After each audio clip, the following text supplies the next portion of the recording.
Magkahalong iyak at tuwa ang naging eksena sa segment na The Age is Right nang may bahagi ni Dundee ang kanyang kwento bilang isang kuya na maagang natutong magsakripisyo para sa kanyang mga kapatid. Sa murang edad, hindi naging madali ang kanyang buhay. Sa halip na sarili lamang niyang pangarap ang isipin, mas pinili niyang unahin ang pangangailangan ng kanyang mga kapatid. Naging bahagi ng kanyang araw-araw na buhay ang paghahanap ng paraan para makatulong sa pamilya, kabilang na ang pagtitinda para may pangtustos sa kanilang mga pangangailangan. Hindi man marangya ang kanilang pamumuhay, ipinakita ni Dundee na may mga taong handang magsakripisyo ng tahimik para lamang makitang maayos ang buhay ng kanilang pamilya. Bilang kuya, hindi lang siya naging kapatid. Sa maraming pagkakataon, naging sandalan din siya at parang magulang para sa mga nakababata niyang kapatid. Habang ikinukwento niya ang kanyang pinagdaanan, ramdam sa kanyang mga salita kung gaano kabigat ang responsibilidad na matagal niyang pasan. Hindi niya ito ikinwento para kawan siya, kundi para maipakita kung bakit ganoon na lamang ang kanyang pagsisikap para sa pamilya. Dito na naging mas emosyonal ang naging bahagi ng programa. Maging ang mga dabarkads at studio audiences ay hindi napigil ang maantig at maiyak sa kwento ni Dundee. At maging si Bossing Vic Soto ay naiyak habang nakikinig sa kanyang mga pinagdaanan. Pero ang kwento ni Dundee ay hindi nagtapos sa mga luha. Sa halip, nauwi ito sa isang malaking sorpresa na maaaring maging bagong simula para sa kanyang buhay at sa kanyang mga kapatid. Dahil sa kanyang ipinakitang sipag, pagmamahal sa kanyang mga kapatid, pamilya at determinasyong makatulong sa kanilang pag-aaral at kinabukasan, napili si Dundee bilang bagong EBUST Scholar ng Itbulaga.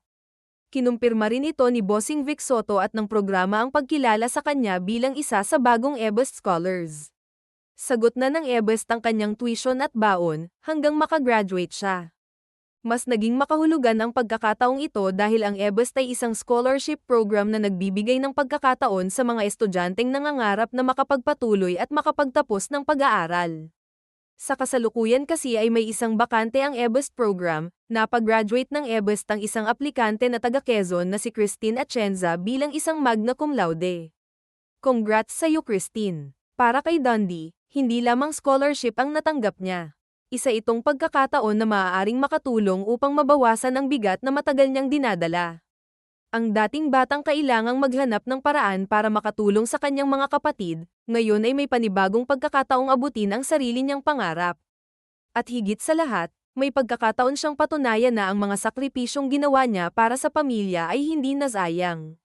Mula sa simpleng pagtitinda, pag-aalaga sa mga kapatid, at pagharap sa mga pagsubok, umabot ang kwento ni Dundee sa entablado ng Itbulaga. Isang kwentong nagsimula sa hirap, na puno ng sakripisyo, at ngayon ay binibigyan ng bagong pag-asa.